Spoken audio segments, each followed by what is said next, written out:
everyone. Welcome back to my YouTube channel. For those who subscribed, I want to say thank you. For those who have watched my videos, I'm so excited. Thank you, and I really do hope that you've been able to get one or two things that can help you in your journey. So it's really tough, women, especially as we journey alone, kids, divorce, or while we're separated, or even when we've lost a dear spouse, or even when we're just single with kids, right? It's really, really tough. But the thing is, like in the last post, I shared about 8 things to hack self-growth. It's doable. It's doable. As long as you're not judging other people's standards, or you're not comparing other people's achievements with yours. If you're doing so, let it be for a positive reason, okay?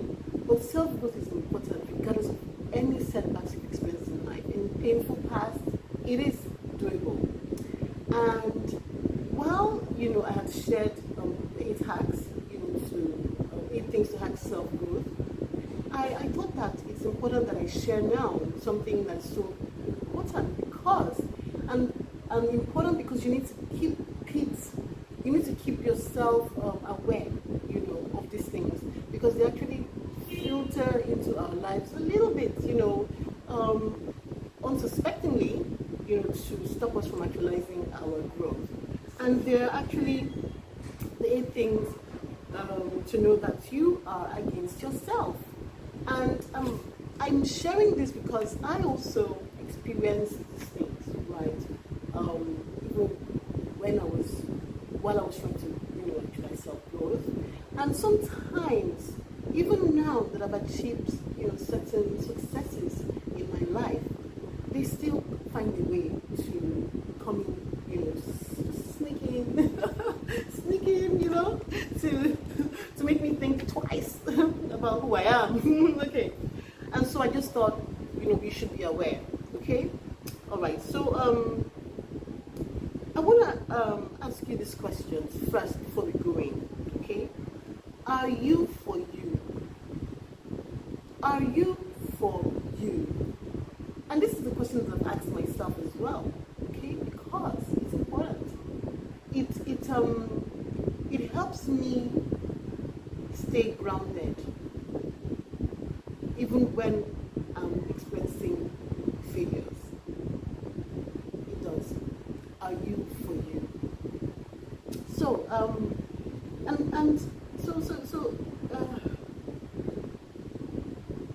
if you do not root for you, then maybe you're not for you.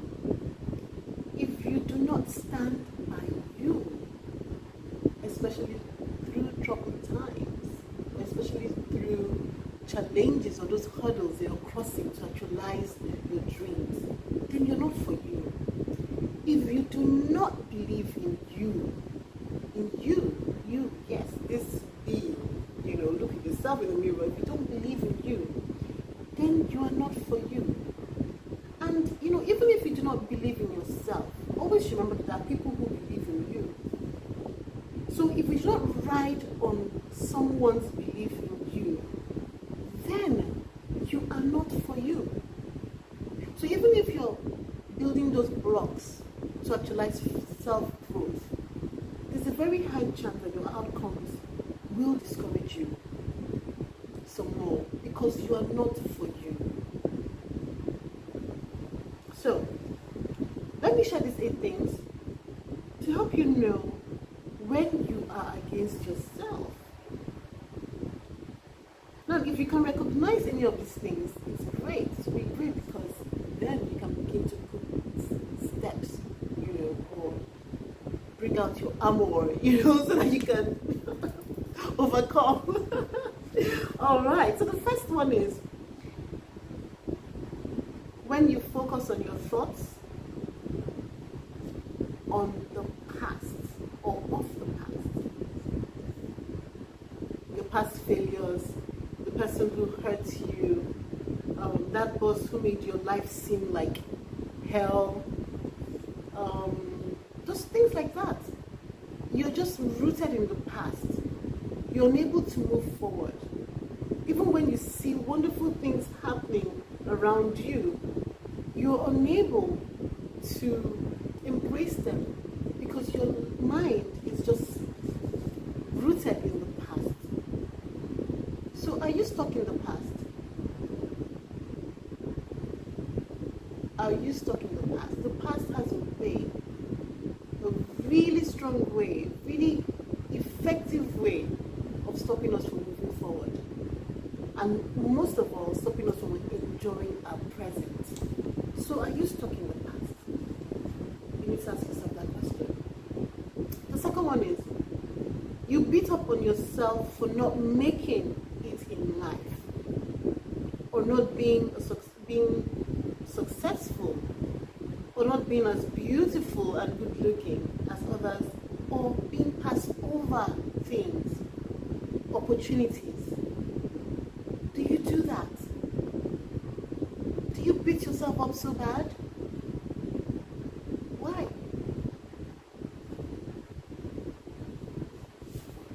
You know that when you beat up yourself so bad, or beat up on yourself for failures, for being passed over, on opportunities, you can never attract success. You can never attract success, truly. You are you, yourself, and you. And you've got to love you. Imagine if someone was beating you up, and then you join your hands to beat yourself up. There's nothing else we can say. How do you rise from that? How? So stop beating yourself up for failures. Stop. Embrace yourself. Failures are good. Being passed over opportunities are also good because they help you. They give you that audacity, that fuel to say, you know what? When the next wave comes, I'm going to ride that wave, right? So stop beating yourself up. The third is, you say more negative things about yourself more than the positive things. So check what you say about yourself. That's self-talk. Even when you're with people, right? What do you say? For example, when someone says, "Oh, Ivy, I really love what you're wearing," I'm like, "Oh, really? This whole thing, this thing is so old." I've caught myself doing that, several times. And why? So I do wear. I don't wear new things all the time. I've had things that I've had for a while, because of course I've been through financial struggles. So going out to buy new stuff is not exactly easy for me. Okay, but the thing is that because as you can see, I have self-preserved myself, right? I take care of myself really good, and as I take care of my body in and out, I also take care of my clothes, right? My things. And so when I wear them, and people see me, they're like, "Oh, this really looks nice." And I also, happen to be someone who buys things that are kind of like timeless, okay? And so they fit in at any point in time. That's my style. And so when people, compliment me, instead of saying thank you graciously, which is what I'm supposed to do most of the time, I'm like, "Oh, this thing is so old. Well, thank you." I always have a way of talking myself, down when I pay compliments. And that is just a perfect example of saying negative things about yourself. You should actually say positive things about yourself all the time. And let those positive things be more. So yes, sometimes negative talk can come in, but let the positive be much more. We've got to get into this lifestyle of positive speaking to ourselves, for ourselves, because it's like you're decreeing and declaring wonderful things about you. Okay? Great.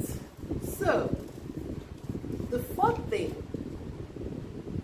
you criticize yourself for every move and your decisions every single time. And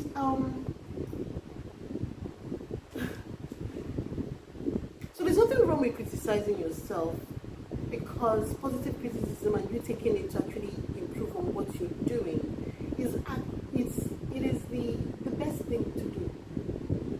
But if you criticize yourself every time you want to start something, right? You question this, you question that, you're looking for perfection, then what's going to happen is that you will never get that ship to sail. That plane will never take off the wrong way. So why do you criticize yourself? Do you criticize yourself to improve on what you've already birthed? Or do you criticize yourself from starting? And that's why a lot of us are stuck in the same position. We're not growing. We're not growing up and we're not growing. Why? Because we're criticizing our every move just before we start. And then even when we start, you criticize yourself so much that you stop yourself from what? Moving on. Constructive criticism is good to help you improve on what you've already birthed or what you're about to start. But don't allow it to stop you from actually moving on. So watch out for this, guys. When you see yourself searching, striving for perfection, criticizing what you've done, turning it upside down and questioning, and it's okay to question, but if you notice that you're still in that same spot, you haven't moved, then call yourself to order.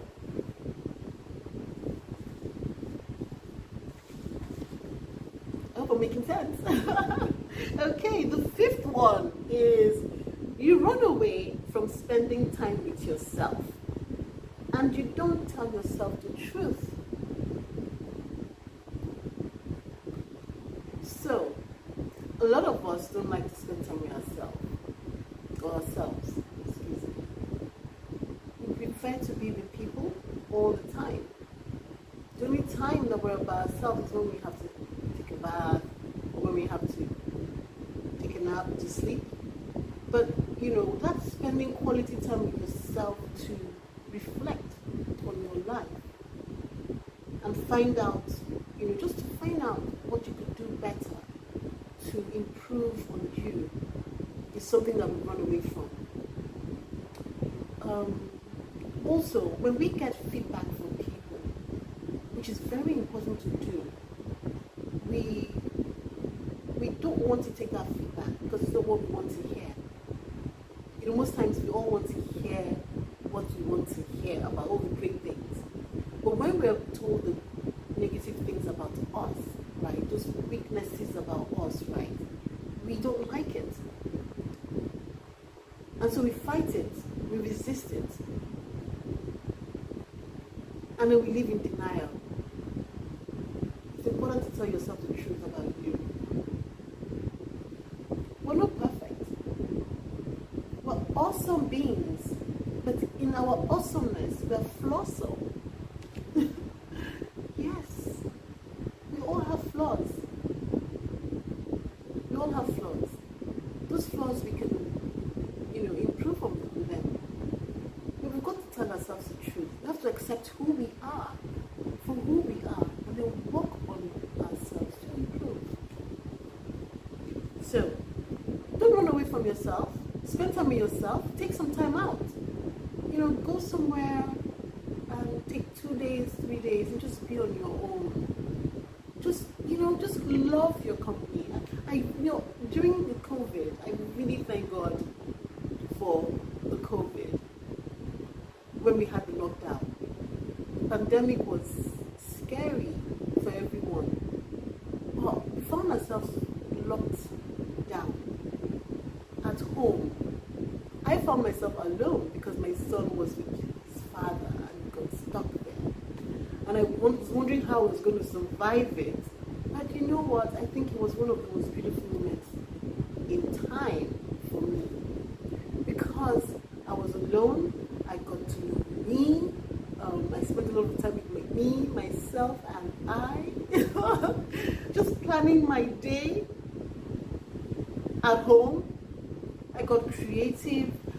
And you know, I got to think about stuff. And then, of course, I also was able to give myself, you know, to help other people, give emotional, you know, support to other people who were in need, who just could not, you know, cope during the COVID period. You know, so it was a really revealing moment for me about me. And so when I say that I really do love myself, it was from that point that I really did love myself. You know, I grew to love myself, to know me. And, you know, it was good. But I'm not saying that we should take 5 weeks or 6 weeks like the COVID gave us, because we have work to do. But I'm saying 2 days, even one full day, but one full day is not really enough. Take 2 days, 3 days. Spend that time meditating, reflecting, praying, working out, you know, just being on your own, just loving you, thinking, writing down. You'll be so surprised at the downloads that you will get from the source, God, right? Okay. I think the 6th thing I'd like to share is you constantly compare yourself to others.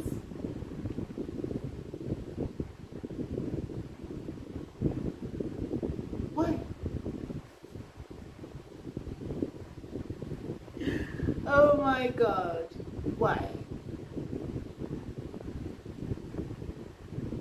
Before social media, because people blame comparison on social media, but I'd like to see that before social media, we were comparing ourselves. There's nothing new under the sun. Nothing. We've been comparing ourselves for so long. When we see people, friends, or colleagues, or peers doing things, we compare ourselves. The only thing now is that social media has brought it to our faces, right? So people even do the pepper them gang thing, right? To pepper you. And then you get swayed by that.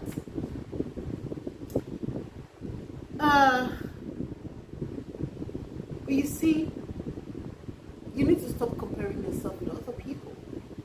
You are uniquely made. You have your gifts. You have your purpose in life. You have the grace that has been given to you by God.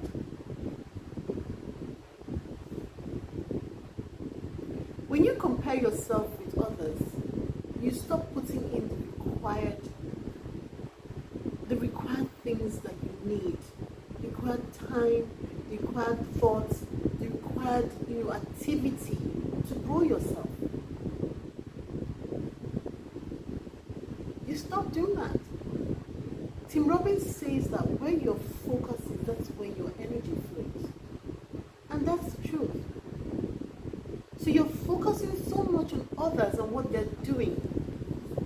That's where all your energy. So your energy that you should put into your doing your stuff, into growing you, isn't there anymore. So please stop comparing yourself with others. The 7th thing I'd like to share is you try to be someone that you are not.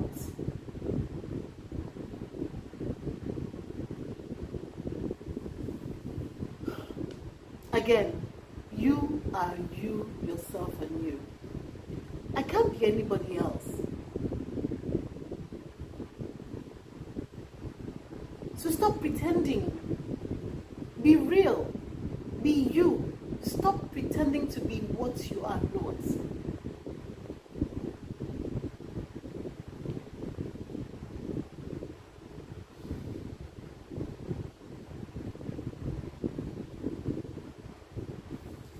all I'm going to say about that. Because when you pretend to be who you're not, how do you intend to actualize growth? How?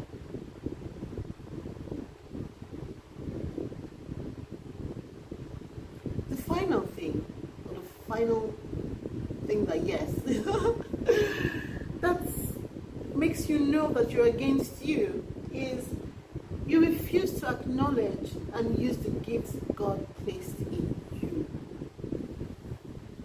Have you ever heard of the parable of the talents? So, as a Christian, I was born a Christian and I'm a Christian, and I read the Bible. I have deep, intimate relationship with God, which is growing, which I'm enjoying. And one of the lessons that I got from the Bible is the parable of the talents. It talks about 3 servants. The master was going on holiday, I'm just going to make it flowery, right? He was going on a trip, holiday, a long one. And so he called the 3 of them. One, he gave 1 talent. The second one, he gave 2 talents. And the third, he gave 5 talents. Sorry, 5 talents. Now, talents are gifts. So that means that God gives us different gifts, right, in our lives. I mean, you can see a human being and there's several gifts in that person. Not just one thing. Somebody can sing, and then the person can rap, the person can play the piano or play the saxophone, and the person can also play football. I mean, we are all just created beautifully, right? So he gave and he left. He went and then came back. When he came back, he called his servants to give an account of what they had used their gifts for. So the first one, he had given 5 talents, came and said, oh, I did this, and now I have 10 talents, right, out of the 5 talents that you gave me. So he used that talent. Your talent is like a currency. He used that talent, he put it out there, the 5 talents, and he got back 5 more. The one he gave 2 came back, and he said, you gave me 2 talents, I used it, this, and I have 4 talents now. So he had multiplied. So the one who was given 5 and the one who was given 2, they had multiplied their talents, their gifts. And he asked the person who had given 1, so what did you do? And he said, oh, master, I know you're a wicked boss, blah, blah, blah, blah, blah, and this and that. You reap where you don't sow. So that 1 talent you gave me, I put it in the ground and I buried it. And the master was like, what are you talking about? You buried my, why didn't you just put it in the bank? So at least I could get interest. So, how do you grow if you bury your talent, if you don't use it? How do you grow? Some of us are afraid to dip, in within us and bring out that which we have. Sometimes we feel like growth has to be a particular way, but I'm here to tell you that growth can be any way. It doesn't have to be in a career, it doesn't have to be in business, it doesn't have to be, there's something in you that God has a purpose for. There's something in you that God has a purpose for. You're created for something. He's put those gifts in you to actualize those things. So please don't bury your gifts. Use them. Nurture them. Nourish them. Grow them. But use your gifts. Because that's when you know that you are for you and not against you. Great. So, there might be more. I think there are more. But these are some of the things that I experienced and I just thought I'd like to share. So if you have other things to share about, knowing that you're against you, please, I would very much much love to hear from you, because we are learning. I'm learning. You know, we're all learning together. So, thank you so much for listening, taking the time to listen. I just hope that I'm able to impact you one way or the other. And if I am, please just like my comments, like my comments, like my share, subscribe, share, because there are people who need this. You know, we're in a world where we don't exist alone. We have friends, we have acquaintances, we have colleagues, and you may notice some of these things that we do. So you need to share with them as well, so we can grow each other. So thank you so much, and looking forward to sharing again very soon.